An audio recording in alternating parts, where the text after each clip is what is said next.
ya Allah. Terus bagaimana hubungan dengan anak saya yang sekolah di pesantren? Ini mau nanya sudah bersuci atau berwudu.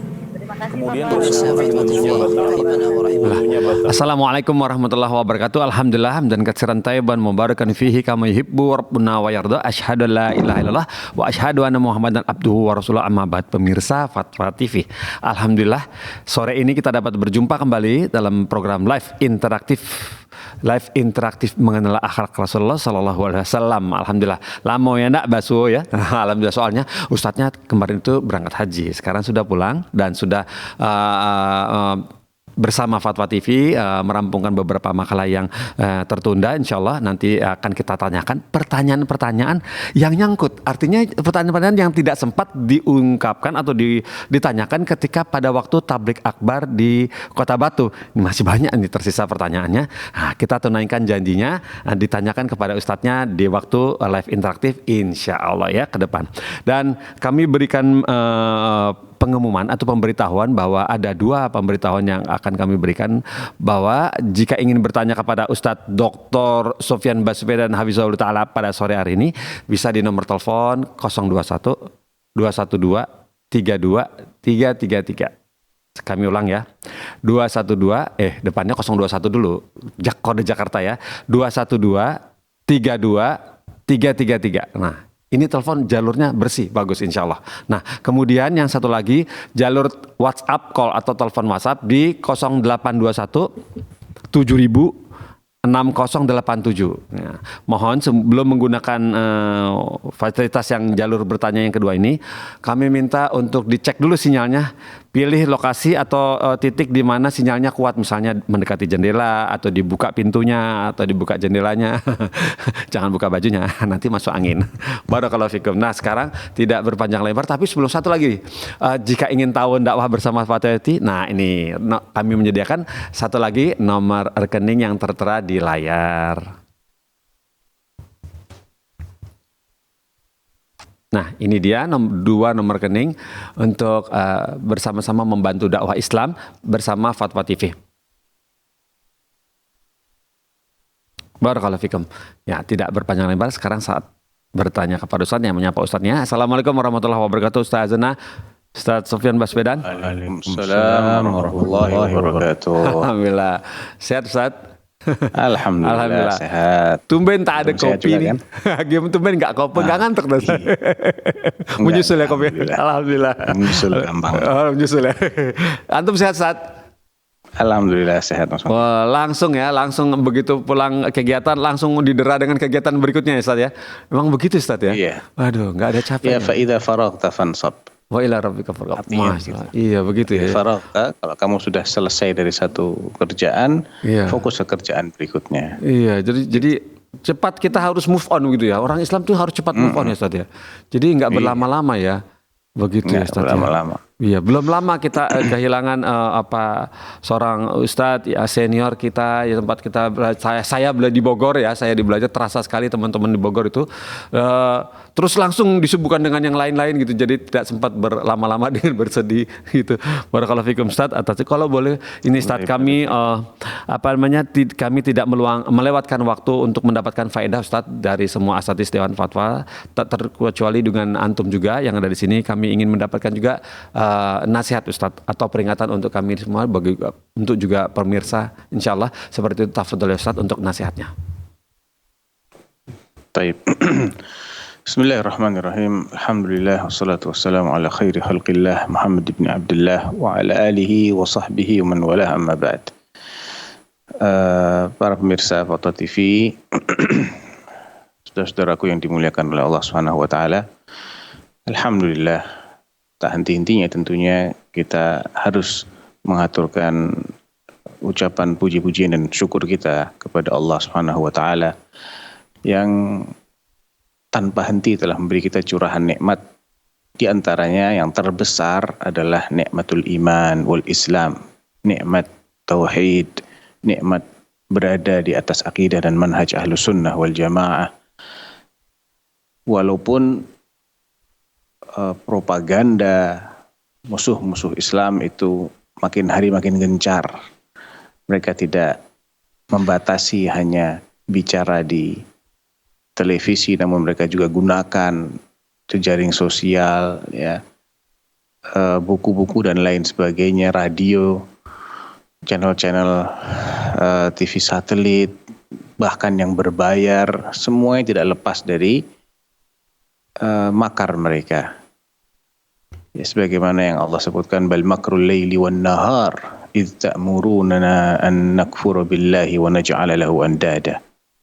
Mereka itu membuat makar siang dan malam untuk mengarahkan manusia pada kekufuran dan kemusyrikan. Tapi alhamdulillah Allah masih berkenan untuk mencurahkan nikmat iman dan Islam, nikmat tauhid ini kepada kita semua sampai detik ini dan mudah-mudahan seterusnya. Adapun apa yang tadi disebutkan oleh Mas Pongki tentang wafatnya salah satu ustadz kita yang tergolong bisa dikatakan perintis, ya, khususnya untuk daerah Jabodetabek mungkin ya, bersama beberapa asatidzah lainnya, tidak sendirian. Memang itu adalah sunnatullah, ya, karena yang lebih baik dari beliau juga ternyata tutup usia. Dan ini mengingatkan kita bahwa al-maut, kematian itu bisa menjemput kita kapan saja, di mana saja. Tidak harus menunggu sakit, tidak harus menunggu tua.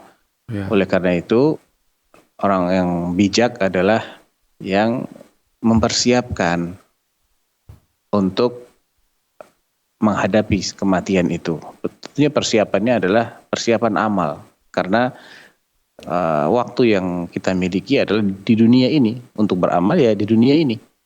Setelah mati kita hanya akan bisa menyesali waktu-waktu yang kita lewatkan untuk hal-hal yang tidak berguna.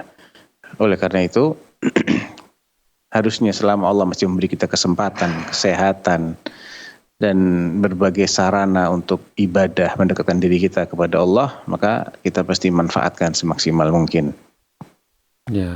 Kemudian berupayalah, berusahalah agar kita ini punya peninggalan setelah kita mati. Ya, bagi yang diberi ilmu, dia bisa meninggalkan ilmu yang bermanfaat. Bagi yang diberi keahlian yang bisa mensupport dakwah ini, maka ketahuilah bahwasanya itu peluang. Yang kalau peluang ini tidak kita manfaatkan, dia akan dialihkan ke orang lain.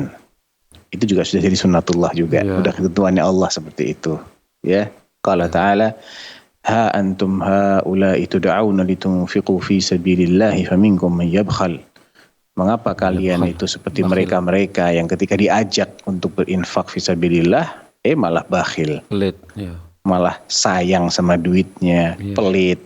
Ya, yang punya duit pelit sama duitnya, yang punya tenaga pelit sama tenaganya, yang punya ilmu pelit sama ilmunya, yang punya keahlian pelit sama keahliannya, yang punya jaringan pelit untuk berbagi, yang punya kekuasaan tidak mau dia manfaatkan kekuasaannya untuk hal-hal yang diridhai oleh Allah. Wa may yabkhal fa innama yabkhalu an nafsi. Padahal sejatinya yang bakhil, yang pelit itu pelit untuk dirinya sendiri. Mengapa? Ya karena Allah sebetulnya gak butuh dia untuk menjayakan dinullah ini, untuk memenangkan Islam. Allah gak butuh sama manusia. Dengan sangat mudah bagi Allah untuk membalikkan keadaan. Makanya Allah mengatakan, wa may yabkhal fa innama yabkhalu an nafsihi wallahul ghani wa antumul fuqara. Allah yang maha kaya dan kalian itu yang maha fakir. Jadi kita ini sangat-sangat fakir, butuh terus sama Allah. Allah nggak pernah butuh sama kita. Ya Allah nggak pernah dirugikan sedikit pun dengan kemaksiatan kita, dan tidak diuntungkan sedikit pun dengan ketaatan kita. Semuanya buat kita. In ahsantum ahsantum li anfusikum wa in asatum falaha. Kalau kalian berbuat jelek, kalian jelek untuk diri kalian sendiri. Ya, kalau kalian berbuat baik, kalian baik untuk diri kalian sendiri. Berbuat jahat, jahat buat diri kalian sendiri. Ya. Wa may yabkhal fa innama yabkhalu an nafsi wallahul ghani wa antumul fuqara. Wa in tatawallaw yastabdil qauman ghairakum thumma la yakunu amsalakum. Kalau kalian tetap aja nggak mau, udah dikasih peringatan begini, tetap aja dia pelit, niscaya Allah akan ganti kalian dengan yang lainnya. Dan pengganti kalian tidak akan seperti kalian. Jadi ini kesempatan untuk kita untuk siapapun yang masih diberi kesempatan tadi, dan kesempatan itu manfaatkanlah segera, karena nanti bisa dialihkan ke orang lain. Iya. Mungkin itu Mas Pongki. Masya Allah. Wallahu a'lam.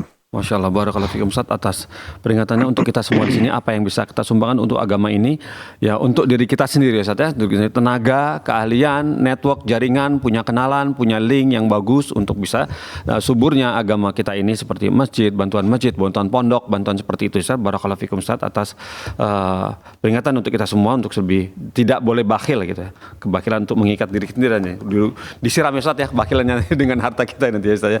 Barakallahu fikum Ustaz. Alhamdulillah. Sepertinya kita bisa mulai dengan pertanyaan-pertanyaan ini. Pemirsa Fatwa TV, kami tunggu ya teleponnya di WhatsApp call dan telepon di Interlokal Jakarta ya, 212-32333. Pertanyaan pertama datang dari Cahyo Woroningsih di Cahyo Woroningsih, ini perempuan ya, seorang perempuan, Cahyo Woroningsih di Batu, Jawa Timur. Begini bunyinya pertanyaan yang kemarin ini. Ya, Assalamualaikum Ustadz, izin bertanya, bagaimana cara menyiapkan diri untuk menjalani waktu yang tersisa, sedangkan kesalahan di masa lalu itu pasti ada dan membayanginya. Terus kemudian, bagaimana cara memberikan, ini yang pertama. Terus yang kedua, bagaimana cara memberikan nasihat kepada anak yang masih remaja agar bisa istiqomah dalam belajar agama dan sunnah, agar tidak mudah terpengaruh situasi dan keadaan sekitar. Jazakumullah khairan katsiran, gitu katanya. Jadi intinya dia terbayangi oleh dosa-dosa masa lalu, Ya. Terus bagaimana memanfaatkan sisa umurnya, Betul, gitu ya Mas Pongki ya. Iya begitu Ustaz. Ya, memang harusnya kita ini juga mengiringi taubat itu dengan harapan. Jangan cuma rasa takut. Rasa takut kepada Allah itu perlu, jelas. Karena rasa takut itu akan menghalangi seseorang dari perbuatan dosa. Kenapa orang nggak berbuat dosa? Takut dengan siksanya Allah. Iya. Tapi kalau sudah terlanjur nih, sudah terlanjur kan nggak bisa dianggap tidak ada. Sudah terlanjur, sudah terjadi. Apa yang bisa dilakukan? Taubat. Nah, kalau sudah begini, yang dikuatkan adalah harapannya. Iya. Terkait dosa yang pernah dia lakukan dan dia sudah bertaubat, dia harus perkuat husnudzon dia kepada Allah, harapan Allah mengampuni dosanya. Nah, rasa takut ini perlu tetap untuk mencegah dia dari mengulang dosa yang sama. Jadi tetap jangan sampai kita ini putus asa. Terbayang itu bisa jadi dari syaitan, bisa jadi, ya. Karena dia ingin membuat kita ini putus asa dari rahmat Allah, sehingga ketika kita berbuat kesalahan, kita nggak tobat. Kenapa? Putus asa. Orang kalau putus asa kan mau diiming-imingin apapun kan dia nggak bersemangat kan Mas Pongki ya. Putus asa dia. Iya. Nah, jadi nggak boleh kita putus asa dari rahmat Allah. La taqnatu min rauhillah, min rahmatillah. Jangan kalian putus asa dari rahmat Allah, nggak boleh. Jadi tetap kita harus optimis, karena dosa yang paling besar sekalipun diampuni kalau kita taubat. Dosa syirik itu apa yang bisa mengalahkannya? Nggak ada. Iya. Ya. Begitu ya Ustaz ya. A'dzamudz dzunub, ya, akbarul kabair, itu diampuni oleh Allah. Iya. Manakala pelakunya bertaubat. Jadi kita harus optimis dan jangan mau terhanyutkan, terpedaya dengan bisikan syaitan yang membuat kita putus asa kalau Allah akan mengampuni dosa-dosa kita. Iya. Jangan sampai terbawa oleh bisikan syaitan tersebut. Iya. Kemudian jadi itu yang pertama. Yang kedua, isilah waktu-waktu kita ini untuk oke, berarti mungkin udah terjawab ya, insya Allah dengan tidak putus asa tadi, tetap ada harapan, orang juga akan semangat untuk ibadah. Iya.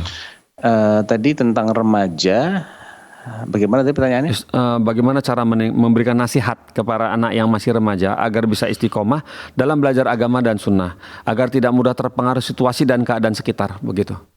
Ini susah ini memang ya, tantangannya, Masya Allah nih. Namanya juga dia remaja masih labil biasanya, ya lagi mencari jati diri. Tapi bagaimana supaya dia bisa istiqomah, nggak terpengaruh? Kayaknya nggak ada sih manusia nggak terpengaruh. Iya, nggak ada ya. Pengaruh itu tetap ada, otomatis gitu ya. Cuman berapa banyak dia mendapatkan pengaruh itu? Iya. Ya, Jadi yang penting itu orang tuanya juga harus mencarikan, mengupayakan lingkungan yang kondusif buat anak-anak ini tumbuh dewasa. Iya. Lingkungan itu termasuk rumah, ya kampung. Kalau di komplek ya komplek perumahan itu, sekolahnya dia bagaimana, teman-teman bermainnya dia, ini semua akan mempengaruhi dia. Iya. Ya kalau dia bermain dengan sembarang orang, bergaul bebas, kemudian sekolahnya juga sekolah yang tidak mengindahkan batasan-batasan syariat, ya campur laki perempuan, ya gimana nggak terpengaruh? Memang anaknya malaikat. Ya selama dia manusia, sifat manusia itu semuanya terpengaruh terhadap lingkungan. Iya. Jadi kita juga mesti realistis. Anda harus mengupayakan dulu yang bisa Anda upayakan, mencarikan sekolah yang baik, lingkungan tempat tinggal juga yang kondusif, di rumah juga jangan dibiarkan habis untuk tonton TV, buka-buka internet, YouTube dan lain sebagainya, karena ini juga menimbulkan pengaruh. Ya, walaupun dia sekolahnya di pesantren, tapi ketika dia pulang ke rumah yang dia buka, yang browsing itu adalah website-website yang tidak baik, ya dia akan terpengaruh juga di situ. Jebol lagi. Jebol lagi di situ ya. Kemudian remaja ini juga kita harus kita harus sadari mereka ini lagi proses peralihan dari kanak-kanak menuju dewasa. Iya. Jadi kadang fisiknya sudah gede tapi pola pikirnya belum sebesar badannya. Iya. Masih terbawa oleh pola pikir kanak-kanaknya dia. Rasa tanggung jawabnya masih belum begitu kelihatan ya. Kadang ada cerobohnya. Ya, emang remaja begitu itu. Iya. Terus bagaimana kita menasihatin dia? Pertama, target kita untuk remaja ini jangan terlalu muluk. Oh gitu ya. Karena kalau target kita ini muluk banget, misalnya saya kepingin anak saya itu seperti juara itu yang itu di dunia cuma 1,1 juta misalnya. Yang kayak gitu tuh, carinya susahnya setengah mati. Iya. Nah kalau kita bikin patokannya itu patokan yang sangat-sangat langka, nanti akan menimbulkan kesan kalau nggak begitu berarti dia jelek, bukan anak yang baik. Padahal nggak juga. Nggak juga. Siapa bilang kalau nggak seperti itu berarti dia jelek? Tidak. Karena untuk jadi anak baik itu kita melihat pada dua hal yang paling penting. Pertama, dia menjalankan kewajiban dia. Kewajiban untuk orang seumuran dia. Oh iya. Yang kedua, dia menjauhi hal-hal yang diharamkan. Itu sudah masuk kategori baik. Iya. Walaupun dia dalam mengamalkan yang sifatnya sunnah belum terlalu bersemangat, ya. Belum banyak mengamalkan sunnah, atau juga belum banyak juga meninggalkan hal-hal yang makruh. Tapi kalau yang wajib sudah dia tunaikan, yang haram-haram dia jauhi, ini sudah masuk kategori orang baik. Oh gitu ya. Iya. Jadi standarnya kita jangan ketinggian, intinya di situ sih. Iya. Supaya kita ini tidak melihat sisi jelek aja pada remaja-remaja ini. Iya, pokoknya kayaknya nakal, kayaknya begini, kayak begitu. Padahal mereka ini tetap rajin sholat 5 waktu. Ramadan juga puasa, ya tidak kurang ajar sama orang tuanya, tidak berbuat tidak main judi, tidak bergaul bebas juga. Ini sudah baik. Artinya minimalnya sudah dapat gitu ya. Standar tinggal minimal. Itu dipelihara, diapresiasi, ya kemudian didukung untuk menjadi lebih baik lagi. Dan biasakan ada diskusi. Remaja itu jangan cuma diperintah-perintah kayak anak kecil, enggak. Mereka tidak merasa lagi sebagai anak kecil. Mereka inginnya jadi orang dewasa walaupun pola pikirnya belum matang. Jadi ajak mereka berdiskusi. Bagaimana yang dicontohkan oleh Nabi ketika ada pemuda yang minta izin supaya dibolehkan zina. Enggak dibentak-bentak sama Nabi. Disuruh dekat, ayo dekat sini. Sudah dekat, aman, ya. Baru diajak diskusi. Kamu seneng nggak kalau ibumu yang zina? Wah enggak ya Rasulullah, demi Allah, saya enggak rela. Kalau putrimu, saya juga enggak rela demi Allah. Kalau siapa lagi, istrimu atau bibimu, saya nggak rela semua. Ya orang-orang juga sama nggak rela kalau ibu mereka ya dizinai, atau putrinya atau istrinya atau bibinya dizinai. Dan kalau terjadi perzinaan antara kamu dengan wanita manapun siapapun itu, kan nggak mungkin lepas dari entah itu ibu seseorang atau putri seseorang atau bibi seseorang atau mungkin istri lain. Ya itu akan menimbulkan apa yang kamu ini merasa marah dan murka kalau terjadi pada dirimu. Artinya ya jangan juga kamu nih sampai berzina gitu loh. Akhirnya setelah itu didoakan sama Rasulullah SAW, Allahumma tahhir qalbah waghfir dzambah wa hassin farjah. Bersihkan hatinya, ampuni dosanya dan jaga kemaluannya. Setelah itu dia berdiri, tidak lagi berhasrat pada zina. Jadi ada diskusi itu penting. Diajak dia untuk menilai dengan dirinya sendiri. Coba kalau menurutmu ini emangnya bagus? Bagus. Bagusnya di mana? Kan begini. Siapa yang mengatakan kalau itu tuh bagus? Atas dasar apa kamu bilang itu bagus? Ajak dia itu untuk berpikir ulang dan menyimpulkan dengan sendirinya. Nah itu akan lebih mudah untuk menjadikan mereka itu mau. Tapi kalau kita ini satu arah aja nasihatnya, dia suruh dengar, kemudian diceramahinnya panjang lagi. Mereka nggak akan bisa diperlakukan seperti itu. Biasanya ya dia akan diem tapi nggak terima, nggak akan merubah keyakinan dia gitu loh. Tetap aja seperti sebelumnya. Ya cuman diem aja dia biar nggak tambah panjang diomelin misalnya. Iya benar. Gitu. Wah, ya saya pernah ngerasain gitu. Diem aja tapi dikerjain lagi yang kemarin. Iya. Sama anak laki, jangan kepanjangan kalau nasihatin anak. Sama aja Ustaz, perempuan laki-laki sama aja. Sama aja, ya? Sama aja. Dia diem juga tapi nggak dikerjain lagi kesalahannya kemarin gitu. Ternyata salah sayanya berarti ya. Terus barakallahu fikum Ustaz atas nasihatnya. Ibu yang bertanya, Ibu Cahyo Woroningsih, semoga bisa paham ya Bu ya. Insya Allah nanti kami kirimkan secara pribadi untuk jawaban dari Ustaz Sofyan ini terhadap permasalahan Ibu. Kemudian ini ada telepon masuk dari, ayo fokus, dari Umar, Bapak Umar di Bali ya, di Bali. Oh, coba kita sapa sekarang. Assalamualaikum Fatwa TV. Ya, assalamualaikum Fatwa TV. Ya, waalaikumsalam warahmatullahi wabarakatuh. Bapak Umar di Bali betul? Ya. Iya betul di Kelungkung Bali. Ya, silakan disampaikan pertanyaannya. Assalamualaikum warahmatullahi wabarakatuh Ustaz. Waalaikumsalam warahmatullahi wabarakatuh. Ya, tafadhal. Ana mohon penjelasan atas sebuah hadis diriwayat Ahmad. Apa ini bisa diamalkan? Bunyinya begini Ustaz. Ana Abdurrahman ibni Ghanmin anin Nabi sallallahu alaihi wasallam annahu qala man qala qabla an yansarifa wa yasniya rijalahu min salatil maghrib wa subhi la ilaha illallah wahdahu la syarika lah lahul mulku wa lahul hamdu biyadihil khair yuhyi wa yumitu wa huwa ala kulli syai'in qadir asyara marratin kutiba lahu bi kulli wahidatin asyru hasanatin wa muhiyat anhu asyru sayyi'atin wa rufi'a lahu asyru darajatin wa kanat khirzan min kulli makruhin wa khirzan minasyaitonir rajim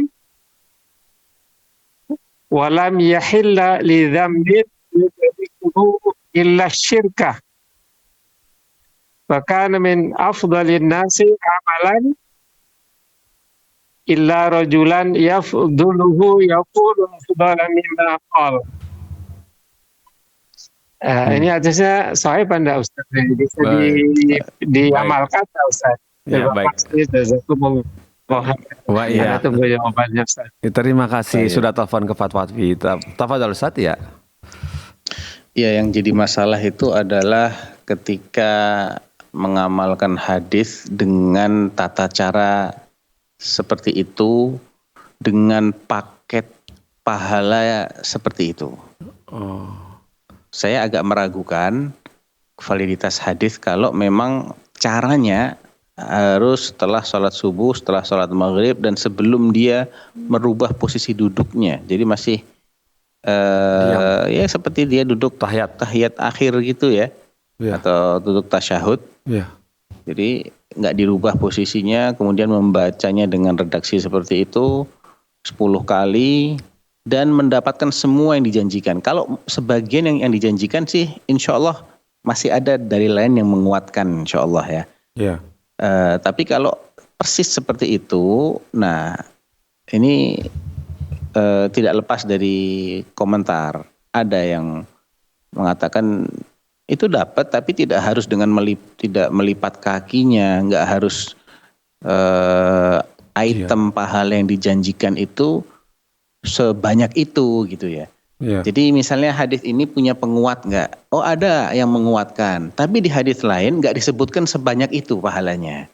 Sebagiannya saja misalnya, ya 10 kebaikan itu oke. Ada hadis yang lain, inna bikulli tasbihatin hasanah, wa bikulli takbiratin hasanah, wa bikulli tahlilatin hasanah. Itu jelas sahih hadisnya. Setiap kali tasbih itu 1 kebaikan, setiap kali takbir 1 kebaikan, setiap kali tahlil 1 kebaikan. Ini jelas sahih. Tapi kalau nanti terlindung dari syaitan sampai besok pagi, kemudian nggak ada orang yang mengamalkan yang lebih hebat daripada dia, ya sebagaimana yang disebut dalam hadis itu kan ada maknanya seperti itu, panjang tadi ya, masya Allah. Nah itu saya tidak bisa memastikan bahwa semuanya itu valid. Kalau sebagiannya valid, iya valid. Perintah untuk berzikir itu valid. Berzikir secara umum bagus. Ya, alladzina yadhkurunallaha qiyaman wa qu'udan wa 'ala junubihim. Ya, orang-orang yang senantiasa mengingat Allah dalam keadaan berdiri, duduk, berbaring. Ya, fadhkurullaha dzikran katsiran wa sabbihuhu bukratan wa asila. Banyak-banyaklah mengingat Allah, bertasbihlah di pagi dan di sore hari. Enggak apa-apa. Jadi mau diamalkan silahkan diamalkan, namun jangan berkeyakinan bahwa semuanya itu akan seperti yang dijanjikan dalam hadis itu. Ya, karena itu memerlukan validitas yang berlaku untuk semua yang dijanjikan. Kalau sebagiannya iya, tapi kalau yang lain-lain saya tidak tahu apakah juga akan mendapatkan apa yang dijanjikan, karena memang masya Allah sekali itu janjinya itu, iming-imingnya luar biasa gitu. Padahal amalannya sederhana. Biasanya hadis-hadis yang tidak sahih itu nadanya begitu. Kata Ibnul Qayyim dalam Al-Manarul Munif, di antara indikator hadis yang palsu, saya tidak bilang itu palsu, tidak ya. Cuman di antara indikatornya itu adalah dia menjanjikan, ya ciri-cirinya itu, tanda-tandanya itu adalah dia menjanjikan pahala yang luar biasa, bombastis untuk amalan yang sederhana banget, yang simple banget. Gitu. Tadi di antara yang dibacakan tuh ada yang memang terkesannya luar biasa sekali gitu. Cuman begitu aja kok dapatnya sebanyak itu, apa iya gitu. Nah itu yang menjadikan saya ragu-ragu itu tentang apakah memang pahalanya seperti yang disebutkan itu semua. Kalau sebagiannya iya, tapi kalau semuanya Allahu a'lam. Iya Ustaz, Masya Allah. Barakallahu fikum. Seperti itu saja. Jadi kita harus hati-hati ya Ustaz ya, dengan janji-janji yang seperti itu. Jadi lebih teliti lagi. Kalau bisa dicek lagi ya Ustaz ya, kesahihan, ke derajatnya Ustaz ya, kepada yang ahli ya, bertanya pada yang ahli. Kemudian ini ada telepon lagi masuk dari hamba Allah di Surabaya. Coba kita sapa ya. Assalamualaikum Fatwa TV. Iya, waalaikumsalam warahmatullahi. Bapak di Surabaya. Waalaikumsalam Pak. Iya. Silakan disampaikan pertanyaannya. Hamba Allah Pak. Ya, silakan Bapak di Surabaya ya. Iya, Pak, ini kan saya tanya terkait pekerjaan, riba atau tidak, Pak. Terkait mencatat meter, ini kan ada pelanggan yang tidak bisa dicatat, Pak. Rumah terkunci atau tertimbun gitu. Kan tidak bisa tahu patokan untuk bayarnya itu, Pak. Ya, air ya ini ya, pam. Namun sama perusahaan kan sudah disurati, Pak, ditempelkan di pagar gitu untuk mengirim meteran ke petugasnya, Pak. Lantas? Lah, gitu banyak ada yang pelanggan yang tidak merespon, Pak. Akhirnya pembayarannya di rata-rata. Oh. Bisa dikit atau bisa banyak, Pak. Nah, bila mungkin ini ada perjanjiannya di awal sebelum berlangganan, ada atau tidak, ini termasuk riba atau tidak, Pak? Ya, mohon penjelasannya, Pak. Ya, Iya, barakallahu fikum. Assalamualaikum warahmatullahi wabarakatuh. Waalaikumsalam warahmatullahi wabarakatuh Bapak. Terima kasih sudah telepon ke Fatwa TV. Tafadhol Ustaz, bagaimana dengan kondisi ini PAM Ustaz, PDAM ya Ustaz ya, meteran PAM ya. Jadi nggak diketahui pasti dia berapa banyak rumah ditutup, air. Rumah ditutup, tertimbun kayak seperti itu. Dipukul rata tagihannya. Ya, kalau sudah ada perjanjian di depan, intinya ketika rumah itu tidak bisa diakses meterannya, petugas tidak bisa masuk ke situ, dan sudah disurati kemudian juga tidak merespon, maka klausul itu nggak apa-apa diberlakukan.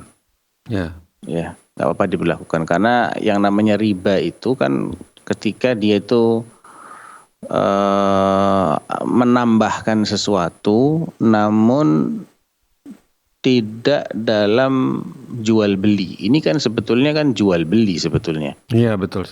Sebetulnya PDAM itu menjual air. Iya, betul. Dan pelanggan itu membeli. Ya. Cuman karena meteran itu nggak bisa dibaca, sehingga kita nggak tahu juga ini sebetulnya dia menghabiskan air berapa gitu loh. Ya. Tolong dong kasih tahu. Dia juga tidak merespon. Masa terus-terusan begitu? Ya mungkin bisa dikira-kira di rata-rata normalnya orang kalau pakai itu berapa. Nah, tapi disebutkan di depan ketika pemasangan itu ada klausul itu yang sama-sama diketahui. Yaitu seperti mungkin bisa dikiaskan ke ketika seseorang menaiki taksi misalnya. Tapi nggak pakai argo. Nggak pakai argo. Sampai ke tujuan dia. Terus bayarnya berapa? Argo nggak dinyalain. Kan tetap harus bayar. Betul. Bayarnya berapa? Itu kalau secara tinjauan fikih namanya lahu ujratul misl. Ujratul misl itu adalah bayaran yang setara dengan orang kalau pakai argo menempuh jarak ke sana, itu kira-kira rata-rata bayarnya berapa sih? Normalnya pasarannya berapa? Nah, itu yang dijadikan sebagai acuan. Jadi misalnya rumah dengan kondisi seperti itu, ya mungkin acuannya tidak harus di rata-rata pukul rata sama, enggak ya. Tapi misalnya rumah kosong. Rumah kosong itu biasanya berapa sih konsumsi airnya? Ya rumah yang memang agak susah Mas Ongki. Saya juga nggak bisa katakan di rata-rata itu kalau memang sekitarnya misalnya nih. Sekitarnya itu berpenghuni semua, kemudian dia dianggap mengonsumsi air sama dengan tetangga-tetangganya, ya ini memang agak meleset dari realita. Cuman mungkin bisa dikasih biaya abonemen atau ditambahkan sedikit di atas itu gitu ya. Supaya agak lebih istilahnya lebih realistis gitu. Daripada kalau di rata-rata dipukul rata dengan orang yang ada lingkungan itu, padahal rumah ini zahirnya tidak berpenghuni atau jarang sekali dihuni. Sebagaimana tadi kan pertanyaan itu kan arahnya ke sana gitu kan. Betul.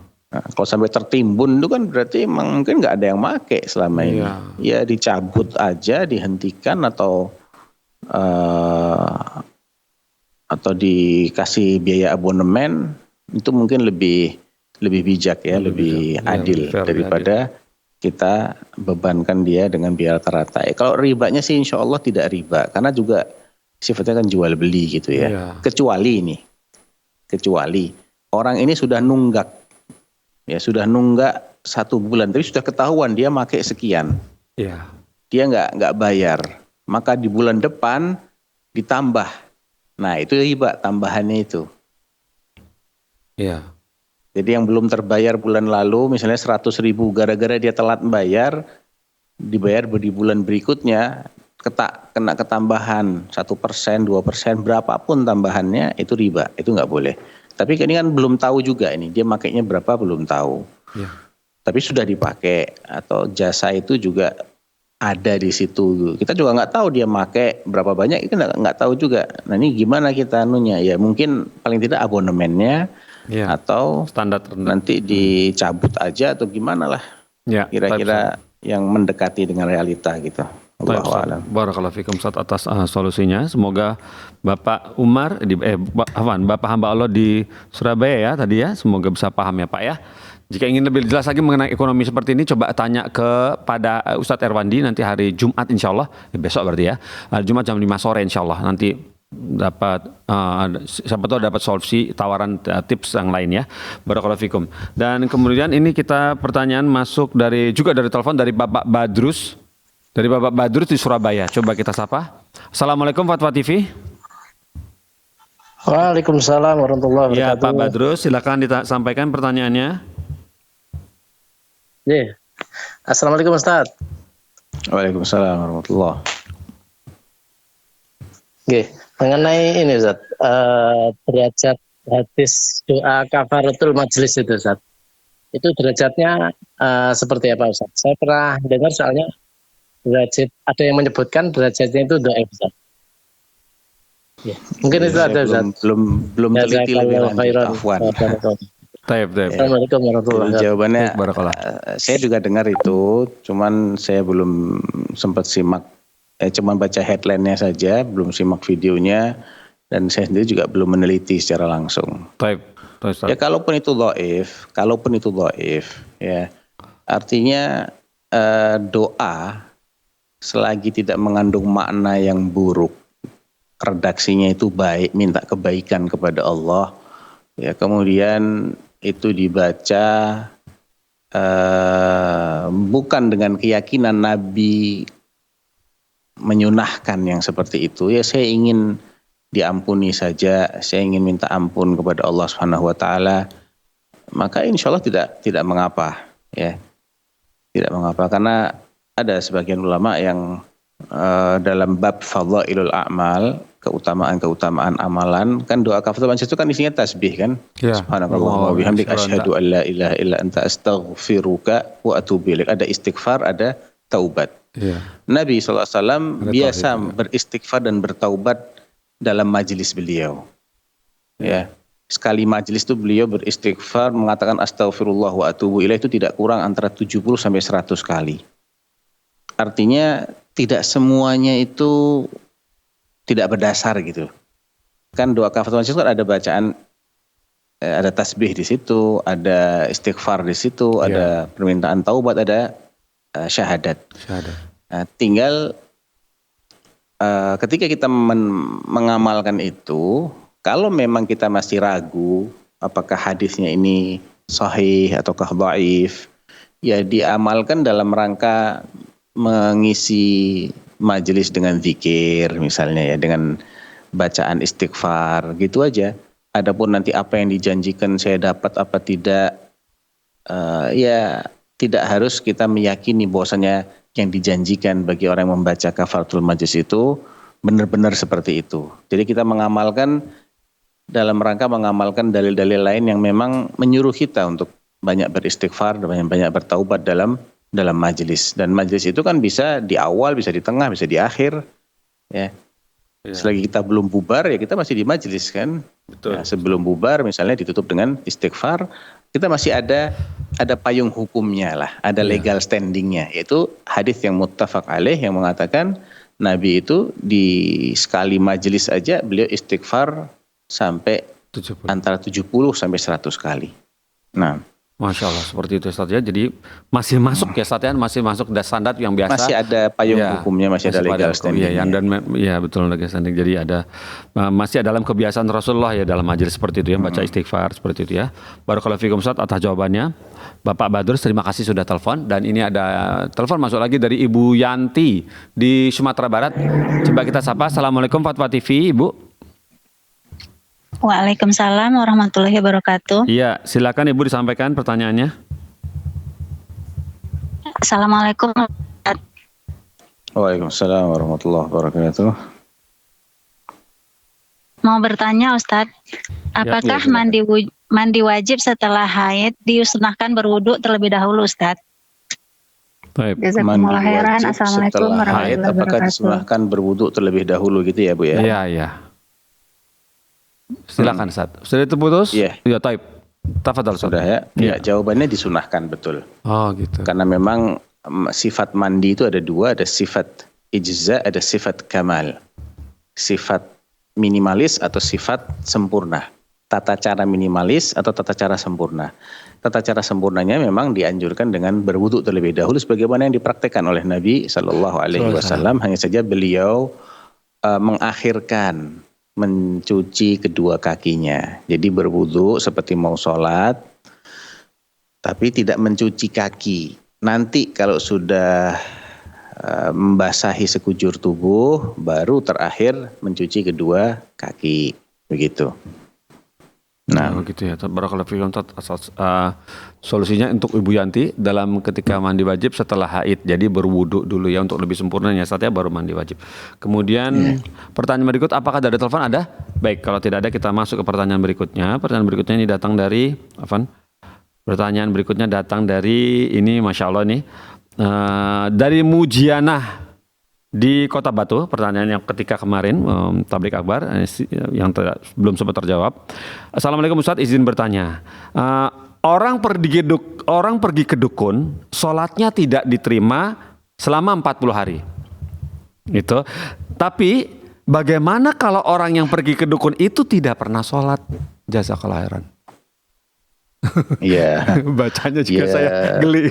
Berkuadrat-kuadrat itu dosanya. Gitu. Ya. Sholat aja nggak diterima. Nggak diterima itu bukan berarti terus dia boleh nggak sholat. Tidak. Tetap wajib sholat dia. Iya. Ya. Apalagi dia nggak pernah sholat. Ya. Ini menurut sebagian ulama, orang yang nggak pernah sholat itu bukan seorang muslim. Iya. Ya mau dinamain apa terserah lah. Iya, iya. Yang jelas sebagian ulama mengatakan kalau nggak sholat sama sekali, mereka berdalil dengan hadis Nabi, al-ahdul ladzi bainana wa bainahumus shalah faman tarakaha faqad kafar. Ya, perjanjian yang melindungi diri mereka dari kami itu sholat. Kalau dia sudah meninggalkan sholat, nggak sholat sama sekali, ya kafirlah dia, kata Nabi. Iya. Gitu. Begitu ya, barakallahu fikum Ustaz. Jadi ya yang nggak diterima tuh sholat yang ke depan apa sholat yang udah lewat, yang 40-nya itu? 40 harinya. Tergantung ya. Kalau dia ketika datang ke dukun, dia meyakini dukun itu mengetahui yang gaib. Iya. Sebagaimana Allah mengetahui yang gaib. Iya. Maka dia di sini Masa terjerumus depan, dalam misalnya. syirik akbar. Jodoh. Terjerumus dalam syirik akbar, ya. Ya. Terjerumus dalam syirik akbar atau dia mendustakan apa yang Allah firmankan, wa ma tadri nafsum madza taksibu ghadan. Tidak ada seseorang yang bisa memastikan nantinya dia itu akan ngapain gitu ya, masa depan dia itu bagaimana, nggak ada yang bisa memastikan. Kalau dia percaya omongan si dukun, berarti dia mendustakan ayat ini. Iya. Ya. Iya. Berarti kan kufur karena dia mendustakan ayat Al-Quran, atau karena dia meyakini ada selain Allah yang memiliki kesamaan dengan Allah, yaitu dalam hal mengetahui yang gaib. Iya. Padahal ini kekhususannya Allah. Iya. Nah, itulah definisi syirik kan. Betul. Ifradu taswiyatu ghairillahi billah fima huwa min khasaisillah, menyamakan selain Allah dengan Allah dalam hal-hal yang merupakan kekhususannya Allah. Mengetahui yang gaib itu kekhususannya Allah. Iya. Jadi kalau dia datangnya itu punya keyakinan begitu, percaya sama omongannya si dukun yang meramal-ramal, maka dia terjerumus dalam syirik akbar di sini. Dan itu kalau nggak tobat, ya kalau nggak tobat ya, ya semua amalnya akan batal. Iya. Tapi ini kita bicara teori ya Mas Pongki ya. Iya. Kita bicara secara teoritis. Kita tidak sedang menghakimi semua orang yang pergi ke dukun, dia Fulan bin Fulan pergi ke dukun kemarin, wah dia kafir keluar dari Islam. Kita tidak sedang mengadili orang-orang, tidak. Kita sedang menjelaskan teori hukumnya. Iya. Aturan hukumnya begitu. Iya. Nah, apakah nanti benar-benar si Anton atau si Joko atau si Budi misalnya yang habis datang ke dukun dan dia percaya, apakah otomatis Budi ini murtad? Nah, itu lihat-lihat kasusnya. Iya. Nah, itu bukan ranah saya, itu ranahnya mahkamah kalau begitu. Itu mahkamah syar'i yang ada qadhinya, nanti dia ditanya apakah dia ini sudah tahu aturannya atau belum tahu dan lain sebagainya. Tapi secara teori, iya. Tapi kalau dia tidak meyakini, dia cuma iseng-iseng aja misalnya, dia nggak percaya juga, maka dia dosa. Tapi tidak sampai ke tingkat syirik akbar atau kufur akbar, sehingga tidak membatalkan amalan dia yang sebelum-sebelumnya.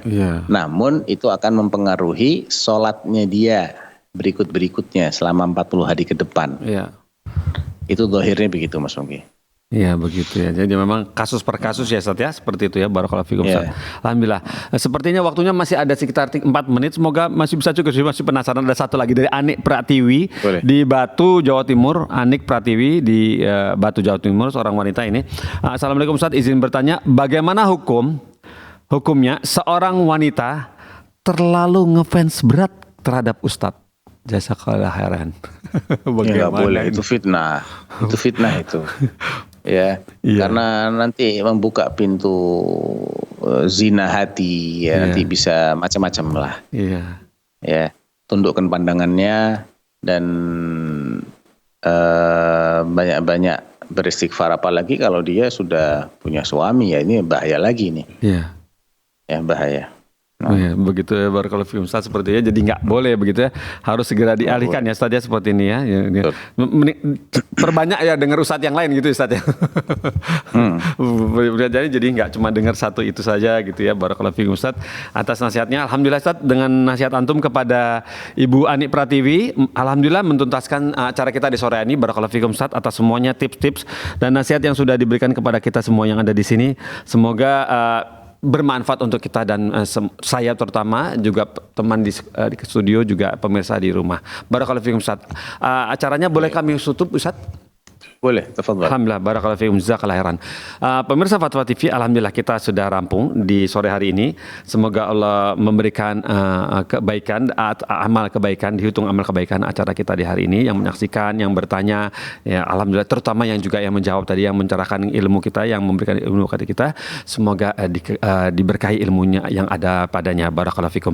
Dan kita tutup acara ini dengan kafatul majlis. Subhanallahi wa bihamdik, asyhadu an la ilaha illa anta, astaghfiruka wa atubu ilaika. Wassalamualaikum warahmatullahi wabarakatuh.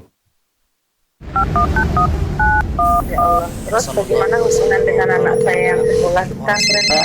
Ini mau nanya. sudah bersuci atau berwudu. Terima kasih.